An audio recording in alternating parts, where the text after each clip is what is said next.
A 5-year-old boy vanished during nap time from a locked kindergarten classroom. No witnesses, no sounds, no trace. But someone had built a secret chamber beneath his cot and sealed it shut, as if he was never meant to be found. 10 years later, a sonar scan revealed what the police missed, and inside, Danny's teddy bear waited in the dark. This time, the truth didn't stay buried, and what they uncovered finally gave a voice to the silence. It was a warm spring afternoon in Camber Ridge, a quiet suburb tucked 22 miles northeast of Asheville, North Carolina. On Tuesday, May 6, 2015, the temperature reached 77 degrees, skies mostly clear with scattered clouds. The time was 1:12 p.m. when the first 911 call was placed. The location, Hollow Creek Academy, a small, privately funded kindergarten off County Route 14. GPS coordinates later filed in the incident report: 35.6724 degree N, 82.5236 degree W. That day, the school had followed its regular routine. 12 children, all between the ages of 4 and 6, had laid down for their scheduled nap time at precisely 12:30 p.m.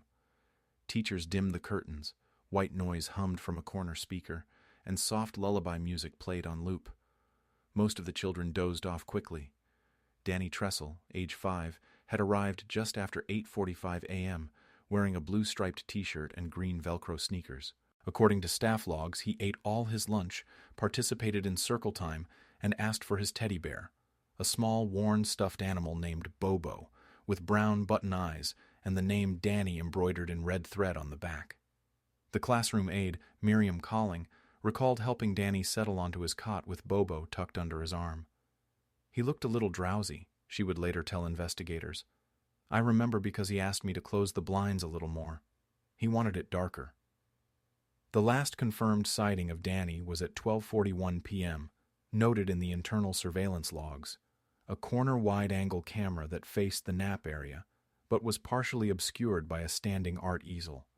In that blurry, low-res footage, Danny appears to shift slightly on his cot, turning away from the lens.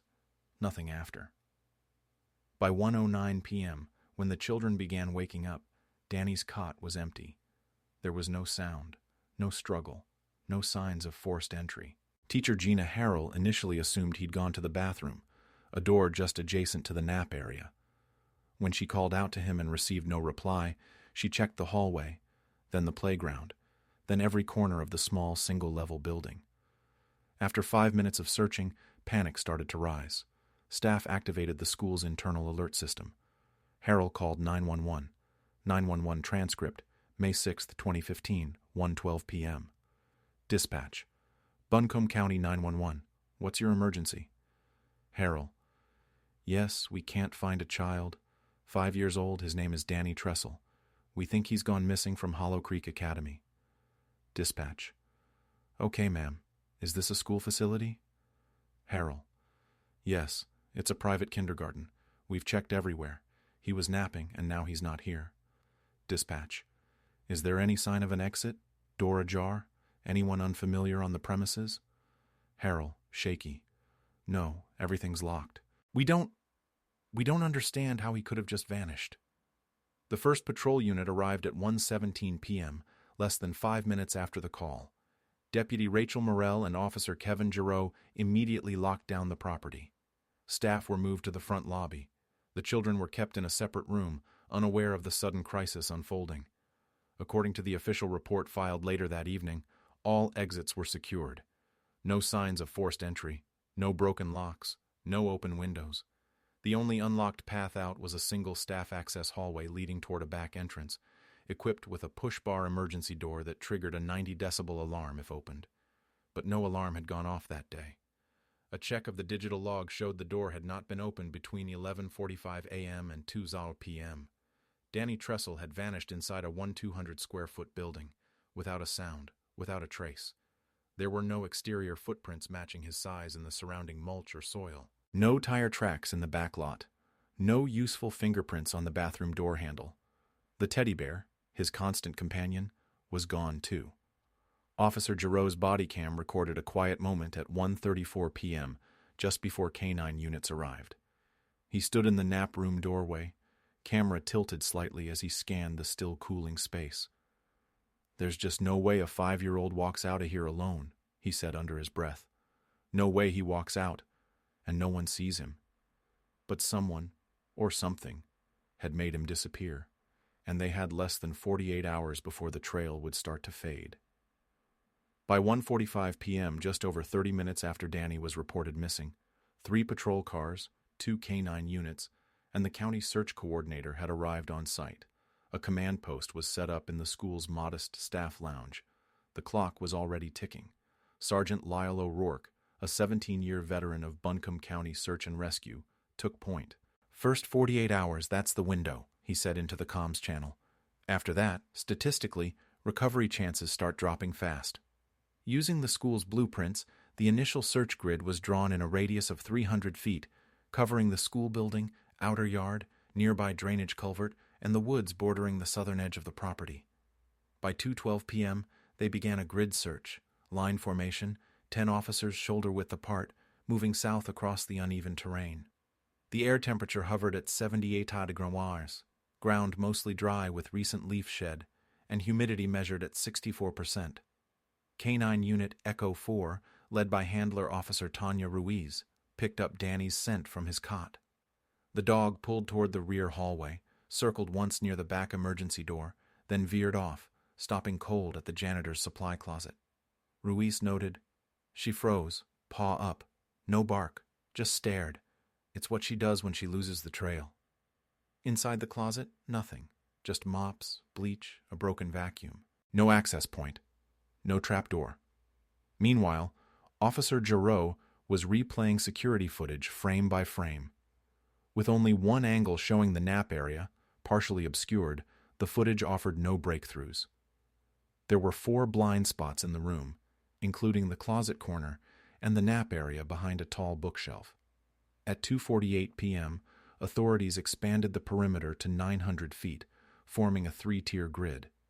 Volunteers were told to stand by. Helicopter surveillance was requested from Asheville PD. An aerial unit with FLIR, forward-looking infrared, launched at 3:21 p.m., scanning heat signatures across the field and tree line. No anomalies. No other children had reported seeing Danny leave. Parents were contacted individually. All 11 other children were accounted for. Some barely remembered nap time. One girl mentioned hearing the music skip during nap, an offhand comment. That tape, too, was reviewed. At 12:47 p.m., there's a half-second audio glitch in the lullaby track. Likely harmless, but noted. By 4:30 p.m., the tone had shifted. "Something isn't right here," Sergeant O'Rourke muttered to Officer Morrell. "If he walked out, the dogs would have followed him. If he was taken out, we'd see it. Feels like he just evaporated." As evening approached, the search was still in full swing. Deputies began combing the woods with machetes and thermal gear. No footprints, no disturbed underbrush, no sign of Danny's bear, shoes, or clothing. At 6:05 p.m., Officer Ruiz returned to the nap room with her canine unit. The dog sniffed Danny's blanket again. This time, Echo 4 turned toward the HVAC vent near the far wall, whined, and sat. Maintenance opened the grate. The vent shaft was narrow, about 12 inches across, not wide enough for a child. Still, they ran a snake cam down the duct. It was clean, empty, just dust and lint. The canine signal remained a mystery. At 7 p.m., parents began arriving, faces drawn and pale. Danny's mother, Allison Tressel, stood on the curb with her hands pressed to her face. Her husband, Mark, arrived minutes later from his shift at a local welding plant. Body cam footage shows him sprinting from his car, shouting Danny's name. He collapsed at the classroom doorway. That night, at 8:44 p.m., the first formal press release was issued. At this time, we are continuing an active search for 5-year-old Daniel "Danny" Tressel. He was last seen at Hollow Creek Academy between 12:30 and 1 p.m. Anyone with information, no matter how minor, is urged to call the tip line. Posters were printed. Alerts were issued statewide. The school remained locked down. All staff were asked to stay on site for interviews. And still, no sign, no witness, no sound, no evidence. At 9:12 p.m., Sergeant O'Rourke radioed Central Dispatch. We've hit perimeter saturation. Expanding the net makes sense now. We'll need volunteers by sunrise. He's not in this area. The dispatcher asked if they wanted to call off for the night. O'Rourke paused. Then, "No. We searched till daylight." The boy was 5. The terrain was unforgiving. The darkness settling over the ridgeline was absolute. They had just over 30 hours left in the golden window, and no one could explain how a child disappeared from a locked building without a single soul seeing him go. Day 2 began at 5:34 a.m. as the first gray light filtered over Camber Ridge's fog-covered treetops. The air was dense at 92% humidity, with ground temps dipping to 53 degrees overnight. Mist clung to the lowland brush and pooled in drainage ditches near the school. At Command, HQ, a makeshift tent outside Hollow Creek Academy, a new grid was being drawn. The radius now extended 2 miles in every direction. Local law enforcement had officially requested state resources. Additional search teams from Henderson, Madison, and Haywood counties joined the effort. By 7 a.m., over 60 people were combing the area. Law enforcement, fire rescue, state forest rangers, and civilians who had seen the alert and arrived before being asked. Volunteers signed in at a folding table with pre-filled liability waivers. Most were parents. A few were former students. All were handed high-vis vests and assigned to sectors named for road intersections and creek beds. Local TV had already arrived. Footage from WNCV News Channel 4 shows lines of volunteers moving through the dew-covered grass, boots soaked, heads down, eyes scanning for signs, footprints, fabric, torn threads, toys. The first real clue came at 8:11 a.m., or so it seemed. A school janitor named Dennis Waldrop, age 62, had joined the early morning sweep. While checking a dense patch of underbrush 900 feet south of the school near the tree line, he spotted something small and blue, a scrap of cotton fabric tangled on a bramble. Waldrop shouted. Deputies converged. The search paused. Evidence flags were placed. A field forensics unit arrived and bagged the cloth for immediate lab analysis. It measured roughly 6 by 4 inches, frayed at the edge, and carried no blood or sweat signature. Still, for that hour, there was hope. By 9:30 a.m., the report came back. Not a match. The fabric was rayon, not cotton, no trace DNA, likely blown in from roadside trash or weather activity. False lead. That wouldn't be the last. Between 10 a.m. and 1 p.m., over a dozen sightings flooded the emergency tip line. One woman claimed she saw a boy matching Danny's description outside a Dollar Value Mart in Candler, 14 miles away. Store cameras showed no such child. Another call came from a man hiking through Pisgah Forest, who insisted he found a child's toy wedged into a trail log. It was a plastic fast food figurine, weathered and sun-bleached. And still, nothing from the air. Helicopter Unit Echo 1, now mounted with FLIR Ultra 8000, performed 5 full sweeps over the wooded quadrant south of the school. The FLIR crew logged over 3 hours of infrared footage. No child-size heat signatures, no unusual activity. Detective Michelle Coates, just promoted to lead investigator on the case, reviewed the footage personally. "There's just this weird silence," she noted. "No movement, no scatter trails. It's like the terrain hasn't been touched." By 3:15 p.m., new support arrived. A state technical rescue team equipped with ground-penetrating radar and Kongsberg EM-2040 multi-beam sonar, mostly used for stream and culvert scanning. Why sonar? Because a seasonal drainage system ran beneath the schoolyard and into the lower woods. The culverts, though narrow, could potentially hide something small. A diver team mapped the entry point near the back fence.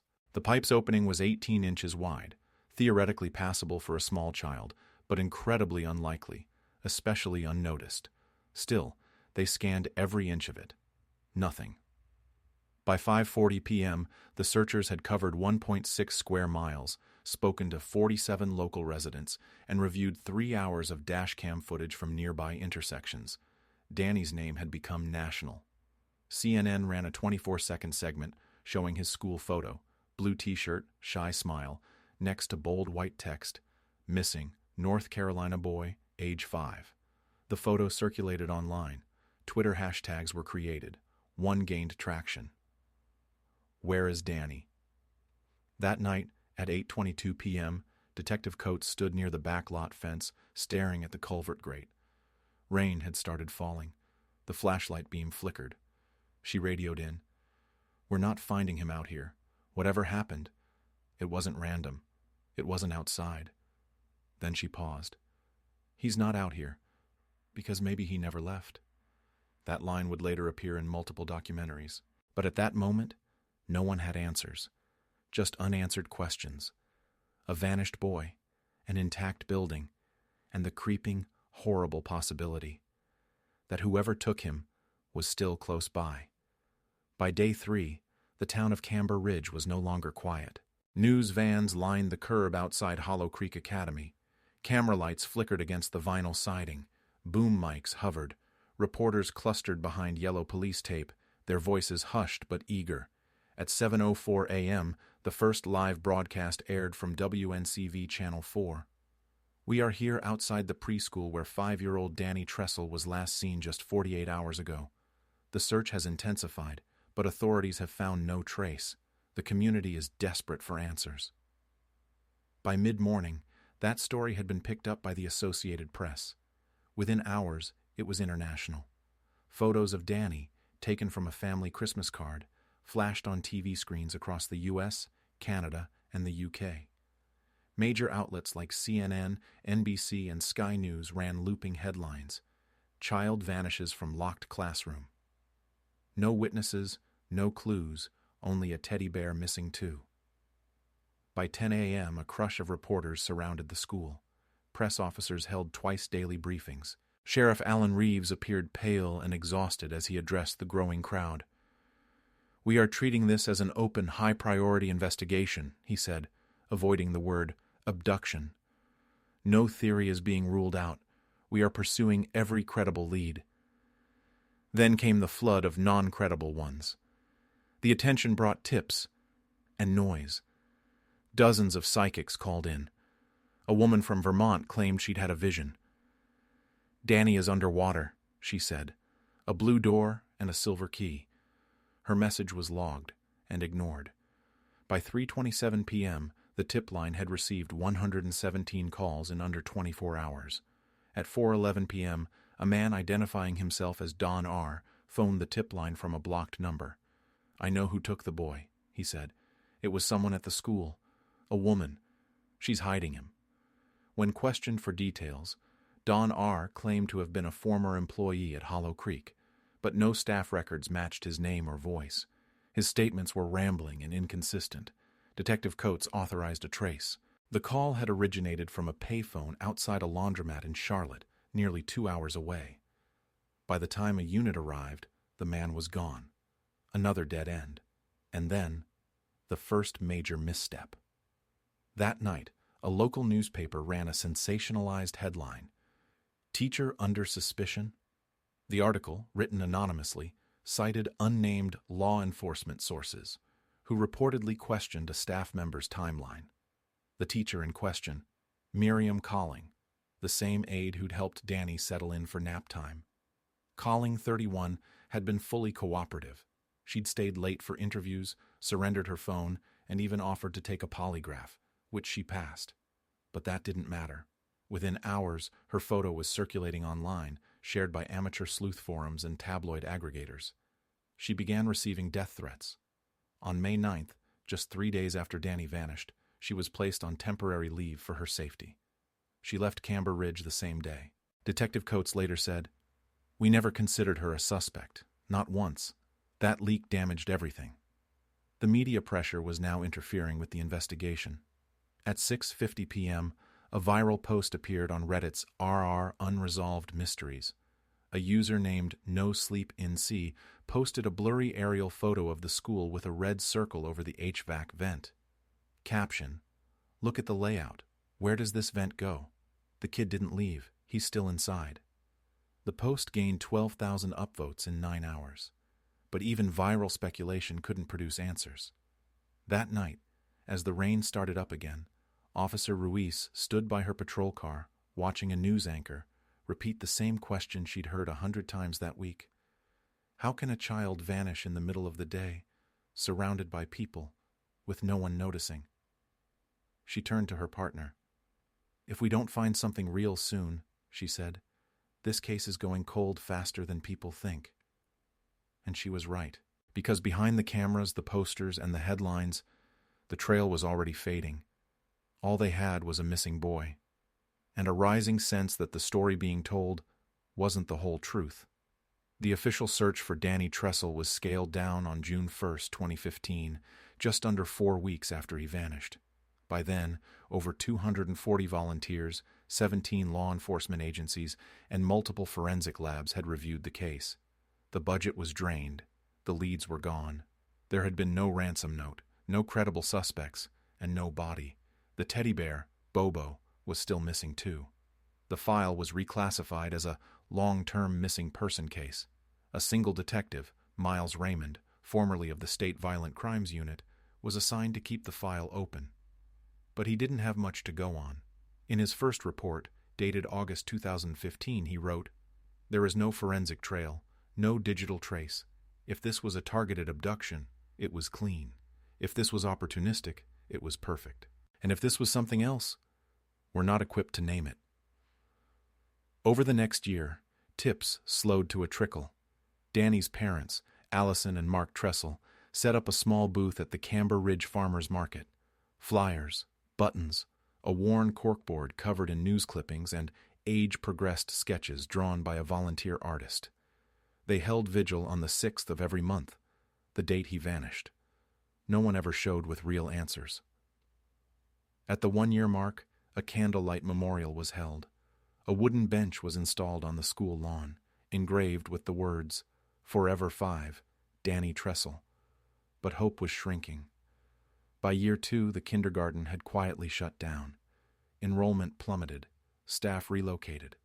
The building sat empty, paint peeling, blinds drawn, play equipment overgrown with moss.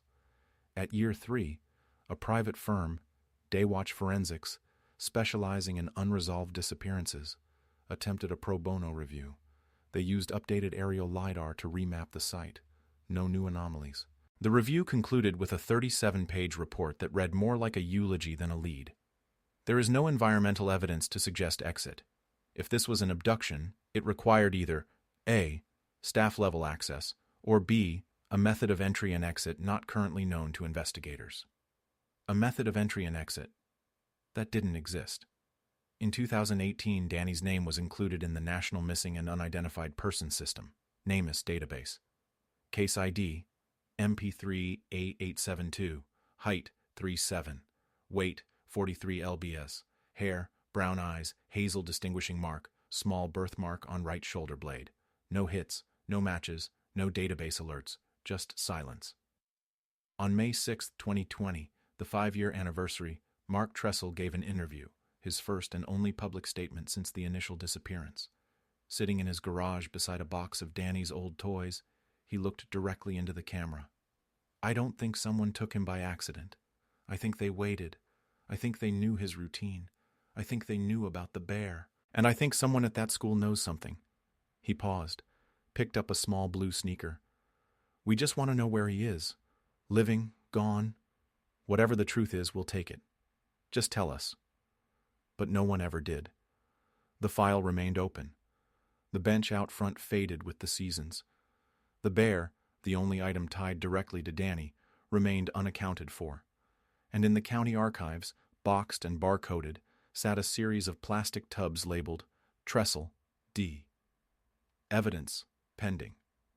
Contents, blanket, security footage, HVAC diagrams, nap log sheets, shoes, R, only.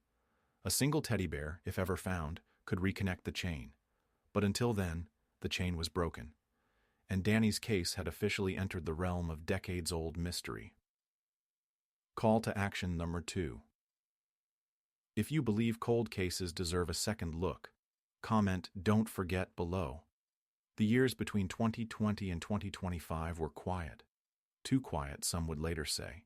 With the anniversary vigils growing smaller and the media no longer watching, Danny's case sank beneath the surface of public memory, replaced by newer tragedies, newer faces, newer mysteries.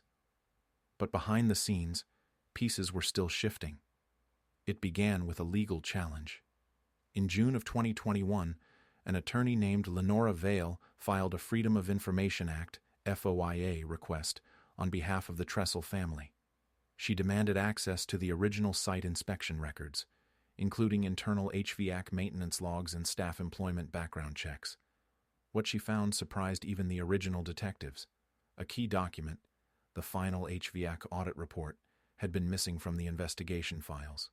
It was eventually recovered from a private contractor's off-site archive. Dated March 2015, just 2 months before the disappearance, the report noted, "Northwest duct junction into basement crawl space incomplete.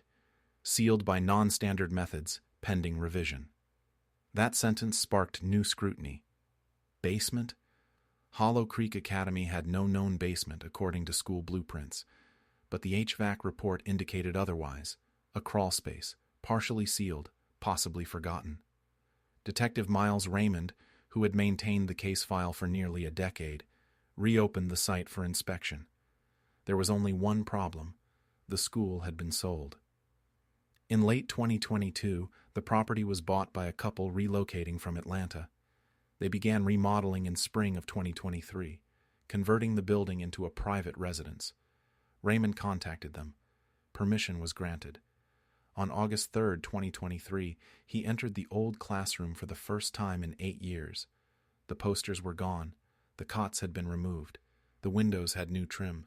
But the floor vents? Still there. He pulled the grate loose, crouched, and aimed a flashlight downward. The shaft dropped just 14 inches, but the light caught something odd. A newer piece of drywall, sealed over the back of the duct. It didn't match the original materials. That drywall was removed the following week by a forensic contractor. Behind it, a narrow chute leading down to a sealed compartment, roughly 5x5, hidden in the floor beneath the original nap area. But the space was empty. Dust, old insulation, insect carcasses, no human remains, no toys, no clothing, no answers. Still, it raised new questions, and not just about architecture. Who built it? Why was it sealed? And how had it never shown up on blueprints? Further background checks revealed that the contractor responsible for the original ductwork, a small, now defunct company called Breyer & Lowe Installations, had gone out of business in 2016, a year after Danny's disappearance. Their last listed employee? Vincent Lowe, age 54 at the time. No criminal record, no forwarding address. The trail went cold again. But the basement theory had opened the floodgates. Over the next year, 2 new online forums emerged, dedicated entirely to the Tressel case.